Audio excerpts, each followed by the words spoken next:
देख रहे हैं के न्यूज, खबरों का सारथी।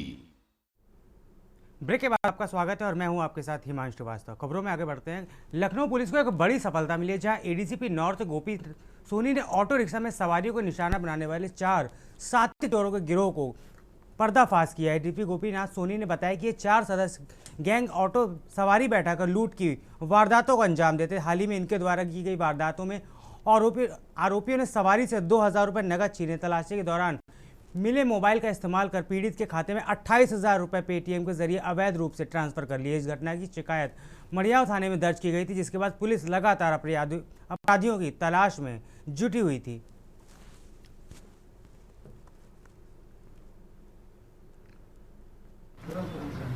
ये थाना मड़ियाव में 2/12/2025 को चंद्रा ढाल के पास एक राहगीर खड़ा हुआ था, तो ऑटो पे ये चारों बैठे हुए थे, तो उसको बुलाया कि भाई तुम्हें कहाँ जाना है, हम वहाँ लेके चलेंगे। तो वो जब बैठ गया तो उसके पश्चात इन जो चारों अभी पकड़े गए हैं, इन्होंने उसके साथ मारपीट की और उसके जेब की तलाशी ली, तो 2000 रुपये थे उसको छीन लिया।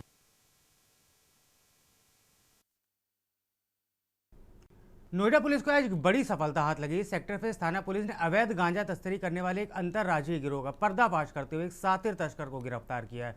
पुलिस ने गिरफ्तार किए सातिर गांजा तस्कर के कब्जे से भारी मात्रा में विशेष किस्म का गोल्डन मिर्ची गांजा बरामद किया, जिसका कुल वजन 64 किलोग्राम है। जब्त किए गए गांजे की अंतर्राष्ट्रीय बाजार में अनुमानित कीमत लगभग 15 लाख रुपए बताई जा रही है। नगर में सीपी मैम के सख्त निर्देशन में और नोएडा जोन में लगातार अभियान चलाया जा रहा है नारकोटिक्स और लिकर के खिलाफ, जिसमें थाना फेज 1 की टीम ने एक अच्छे गैंग की गिरफ्तारी की है। ये निताई सरकार उर्फ चूपा, जो पश्चिम बंगाल का रहने वाला है, वो गांजे की लगातार तस्करी करता था। वहां से ट्रेन में गांजे को रख करके लाता था और यहाँ निकाल करके और दिल्ली और एनसीआर रीजन में उसको सप्लाई किया करता था।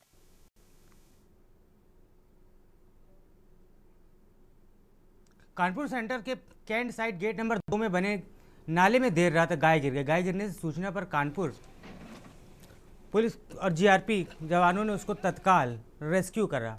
आपको बता दें, जीआरपी इंस्पेक्टर ओम नारायण सिंह और स्टेशन मास्टर अवधेश त्रिपाठी ने मौके पर जाकर देखा तो यह गाय नाली में गिरी हुई मिली और उसको बचाने के लिए उसका रेस्क्यू किया गया। नाला छोटा होने की वजह से जीआरपी इंस्पेक्टर ने फायर ब्रिगेड की रेस्क्यू टीम से संपर्क किया, उनका मौके पर बुलाया और जेसीबी बुलाकर नाले को तोड़वाया और चौड़ा करवाया, ताकि गाय को सकुशल बाहर निकाला जा सके। फायर ब्रिगेड की टीम ने घंटों की कड़ी मशक्कत के बाद गाय को सकुशल बाहर निकाल लिया। आज स्टेशन सुपरिटेंडेंट महोदय द्वारा एक सूचना दी गई, सीवर में गेट नंबर 2 के पास गाय गिरी थी और जैसा कि स्थानीय लोगों ने बताया, ये कल रात को ही गिरी थी। देर से सूत्र जानकारी होने के बाद इसका रेस्क्यू किया गया है। इसमें विशेष रूप से रेलवे की टीम, फायर सर्विस की टीम और जेसीबी की मदद से स्थानीय लोगों के सहयोग से हम लोगों ने इस प्रक्रिया को बाहर निकलवा दिया। सर लगभग कितना टाइम लगा होगा, कितने घंटे बाद निकली? एक्चुअली गिरने का तो ठीक समय नहीं पता है, लेकिन ये रात में गिरी थी सीवर के अंदर। क्या हालात? सीवर में पानी ज़्यादा नहीं था, इसलिए जीवित है। तो क्या हालात है गाय? अभी वो ठीक है, उसके लिए पशु चिकित्सक की टीम को भी बुलाया गया है। अगर वो सबके सहयोग से सकुशल बचा लिया गया। खबर नोएडा से, जहां डॉक्टर भीमराव अंबेडकर की पुण्यतिथि पर दलित प्रेरणा स्थल पर कार्यक्रम आयोजित करने की तैयारियां जोरों से पूरी की जा रही है। प्रस्तावित पुण्यतिथि कार्यक्रम में बड़ी संख्या में डॉक्टर अंबेडकर के अनुयायियों को जुटाने के पर जोर दिया जा रहा है। कार्यक्रम में शामिल होने के बीएसपी के मुख्य राष्ट्रीय संयोजक आकाश आनंद और राष्ट्रीय उपाध्यक्ष आनंद कुमार का पहुंचना तय बताया गया। आयोजकों के मुताबिक समारोह सुबह 8 बजे शुरू होगा। पार्टी के मंडल प्रभारी ने यहां पहुंचकर तैयारियों का जायजा लिया।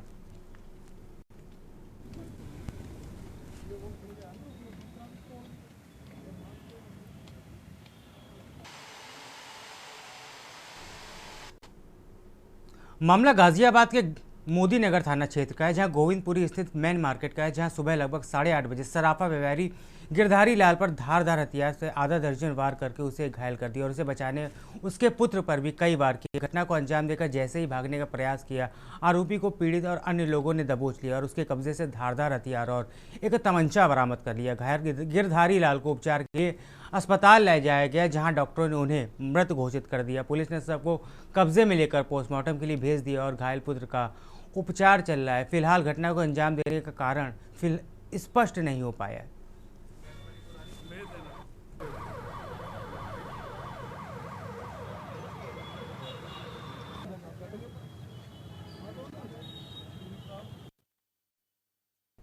कानपुर में हुसैनी फाउंडेशन द्वारा 7 सितंबर को परेड ग्राउंड में 51वां हुसैनी दिवस बड़े ही धूमधाम से मनाया जाएगा। कार्यक्रम को लेकर तैयारियां पूरी कर ली गई हैं। डिप्टी सीएम ब्रजेश पाठक मुख्य अतिथि के रूप में शामिल होंगे। आयोजकों ने एक प्रेस वार्ता कर पूरे कार्यक्रम की जानकारी साझा की।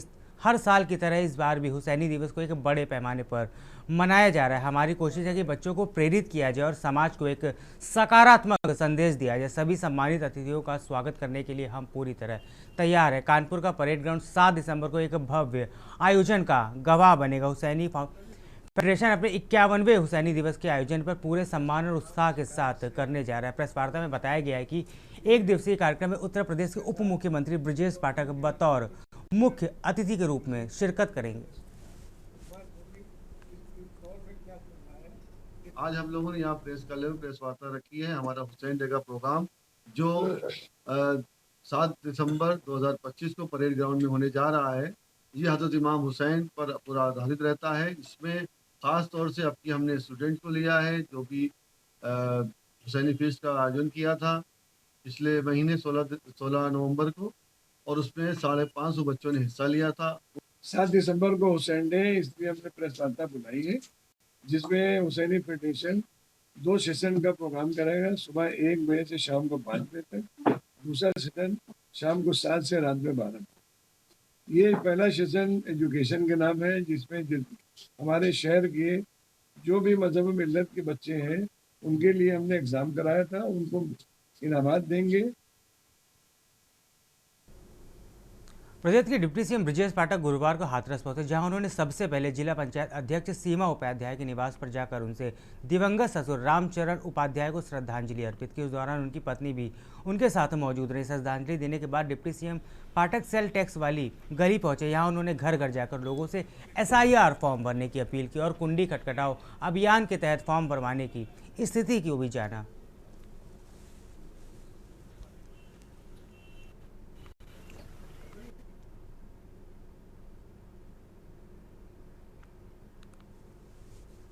देवरिया जनपद में अपराध एवं अपराधियों पर नकेल कसने के लिए पुलिस अधीक्षक संवीन सुमन द्वारा संचालित मॉर्निंग वॉकर चेकिंग अभियान में एक बार फिर बड़ी कामयाबी मिली। आपको बता दें, रामपुर कारखाना पुलिस टीम द्वारा रामपुर तिराहे पर की जा रही सघन चेकिंग के दौरान महिंद्रा बोलेरो वाहन को रोका गया। जांच के इसमें सामने आया कि कार चालक दीपक वर्मा पुत्र हरिलाल वर्मा निवासी ग्राम नहरवा थाना पटेरवा जनपद कुशीनगर वाहन में संदिग्ध रूप से भारी मात्रा में नकदी लेकर चल रहा था। तलाशी के दौरान पुलिस ने गाड़ी से 32,78,500 रुपए बरामद किए हैं।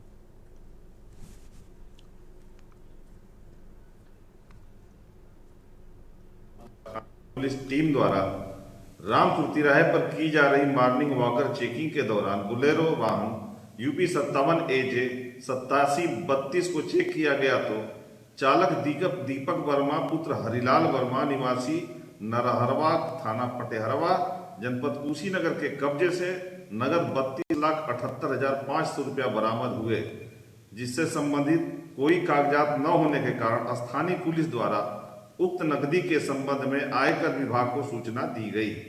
आयकर विभाग द्वारा बरामद नकदी को थाना रामपुर कारखाना के मालखाना में दाखिल कराते हुए विधिक कार्रवाई की जा रही है।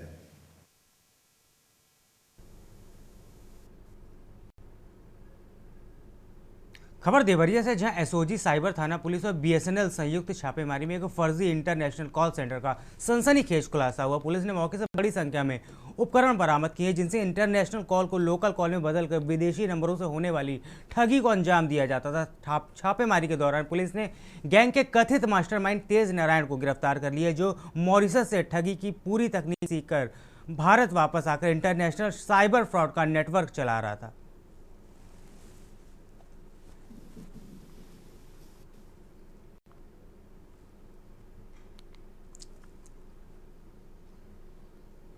खबर गाजीपुर से, जहां आज भव्य आयोजन के बीच मुख्यमंत्री सामूहिक विवाह योजना के तहत 593 जोड़े दाम्पत्य सूत्र बंधन में बंधे। ITI मैदान प्रकाश नगर में हुए कार्यक्रम का शुभारंभ मुख्य अतिथि विधायक जखनिया बेदीराम और जिला पंचायत अध्यक्ष सपना सिंह ने संयुक्त रूप से दिया प्रज्वलित कर किया। विवाह बंधन में बंधने के वाले सभी नव दंपतियों की योजना के तहत 60,000 रुपये की धनराशि वधुओं के बैंक में ट्रांसफर करते हुए विवाह प्रमाण पत्र सौंपा गया।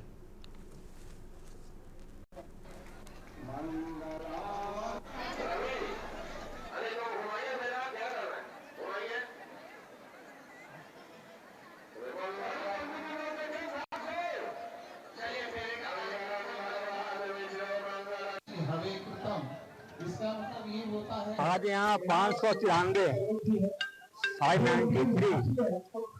जो शादी कराई गई है, इसमें हमारे 2 इस्लाम धर्म के हैं, उनका भी अभी निकाह होना है। मौलवी जी आने वाले हैं, अभी आए नहीं थे। तो 591 हमारे हिंदू धर्म के हैं और 2 हमारे इस्लाम धर्म के हैं। कुल आज यहाँ आने के 741, बट एक्चुअल जो प्रेजेंस हुई है वो 593 को हुई है। इस सामूहिक विवाह में सर वर वधू किस तरह के सहयोग दिए जा रहे हैं? इस बार शासन द्वारा धनराशि बढ़ा दी गई है। एक जोड़ों के खर्चा 1 लाख रुपया हो रहा है और इसमें हर वधू के खाते में 60,000 रुपया दिया जाएगा और लगभग 25 लाख रुपया का सामान उनको दिया जा रहा है। ये 24 तरह के आइटम हैं। आइटम लिस्ट में रखिए, आप दे देंगे आपको। देखिए, हमारे यशस्वी मुख्यमंत्री जी 2017 से ये कार्यक्रम चालू किया है। जिन जो असहाय थे, गरीब थे, उनका एक सपना होता था और एक सपना होता है इस समय भी, जो जिनके पास बेटियां होती है वो उनका हाथ पीला करने के लिए एक सपना होता है और मैं अपनी बेटी को अच्छी तरह से शादी करके पीला करूं। और मैं मुख्यमंत्री जी को धन्यवाद देता हूं। उन्होंने इस कड़ी में जो गरीब असहाय है उनके लिए, चाहे संख्या जितनी भी हो, आप ही बता रहे हैं कि 593 लगभग 600 जोड़ों की शादी हुई है और मैं उनको बहुत बहुत शुभकामना देता हूँ।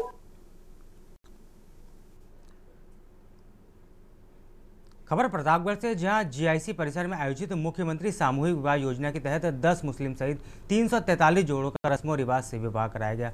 सामूहिक विवाह समारोह में विधायक सदर राजेंद्र कुमार मौर्य, डीएम शिव सहाय अवस्थी, भाजपा जिला अध्यक्ष आशीष श्रीवास्तव सहित अन्य जनप्रतिनिधियों और अधिकारियों ने नव दंपतियों को आशीर्वाद दिया।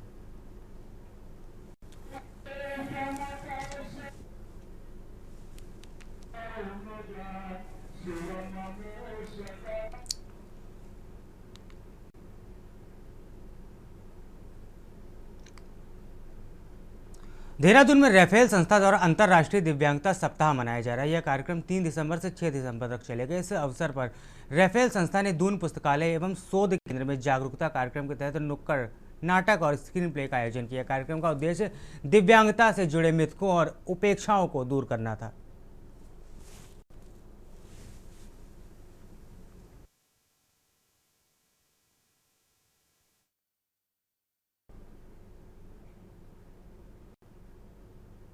खबर कोटद्वार से, जहां फलाहारी बाबा की पुण्यतिथि पर वार्षिक अनुष्ठान के तहत वैदिक मंत्रोच्चारण के साथ विशाल भंडारा आयोजित किया गया। इस 2 दिवसीय कार्यक्रम में करीब आधा दर्जन प्रांतों के साधु संत सहित अन्य श्रद्धालु शामिल होने पहुंचे। प्राचीन फलाहारी बाबा मंदिर ने पंडित वेदाचार्य देवी प्रसाद भट्ट ने यह जानकारी देते हुए बताया कि फलाहारी बाबा ने केदारनाथ और बद्रीनाथ के जंगलों में वर्षों तपस्या की थी। जी हाँ, जो है बाबा हुए गणेश गिरी जी महाराज, जो 12 साल तक उन्होंने अन्न ग्रहण नहीं किया, फलों पे जीवित रहते थे। तो उन्हीं की वर्षगांठ में ये साधु संत समाज जो है, जैसे राजस्थान से, पंजाब से, कुछ बिजनौर से, हर जिले से कई संप्रदायों के साधु, हर संप्रदाय का साधु यहाँ पहुँचता है। और हर साल ये बड़े महाउत्सव से कार्यक्रम, जैसे कि भक्तों द्वारा बड़े उत्सव से रामचरितमानस यहाँ अखंड पाठ चलता है 5 दिनों तक। फलाहारी बाबा जो है एक साउथ के महात्मा माने जाते थे और इन्होंने अपना जीवन पूरा जो है बद्रीनाथ, केदारनाथ और कंदराओं में काटा। जब इनकी अवस्था थोड़ा बुढ़ापे की ओर चल पड़ी तो ये फिर कोटद्वार के जो है पहाड़ पे आए। यहाँ पे इन्होंने गौ सेवा की, जीवन भर ये गौ के उपासक रहे और फल के आहार करने के कारण इनका नाम फलाहारी पड़ा। ये जो है भोजन नहीं करते थे।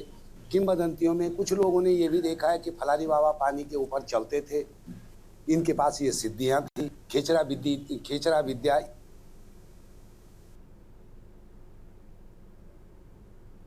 उत्तराखंड में सीएम धामी के निर्देशों के बाद हरिद्वार में अवैध धार्मिक संरचनाओं पर प्रशासन की बड़ी कार्रवाई लगातार जारी है। इसी अभियान के तहत आज शहीद वाला ग्रांट में सरकारी भूमि पर बनी एक अवैध मजार को कब्जाधारी ने स्वयं ही जेसीबी से ढहा दिया।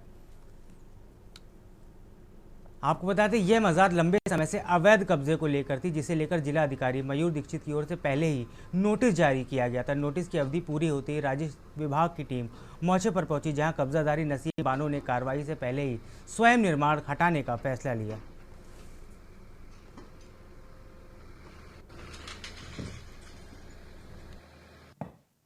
देखिए, हमें सूचना प्राप्त हुई थी कि भगवानपुर तहसील में शहीद वाला ग्रांट करके गांव है, वहां पर सरकारी भूमि पर अवैध रूप से मजार का निर्माण किया गया था और करीबन 120 वर्ग मीटर की भूमि थी, जिस पर उप जिलाधिकारी के द्वारा जिन्होंने अतिक्रमण किया था उनको नोटिस दिया गया। नोटिस देने के साथ ही आगे जब हमने पता लगाया तो आज ये जानकारी मिली है कि जो अतिक्रमण करता थे उन्होंने स्वयं ही उस मजार का जो स्ट्रक्चर्स थे उसको डिमोलिश करना प्रारंभ कर दिया था और आज शाम तक जो है उसको कार्य जारी था।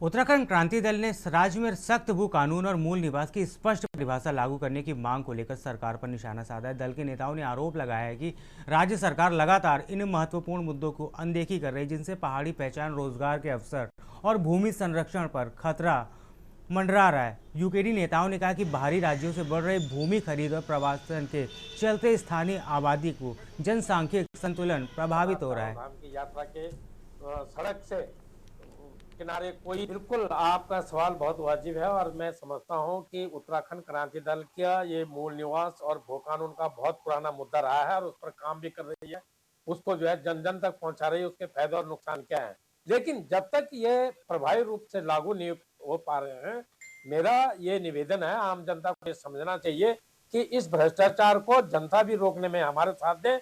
जहाँ पर ये फर्जी आधार कार्ड बन रहे हैं, फर्जी वोटर कार्ड बन रहे हैं, फर्जी बिजली के पोल लग रहे हैं और फर्जी लोगों को ये जो नाले खाले में अभी लगातार बसाया जा रहा है,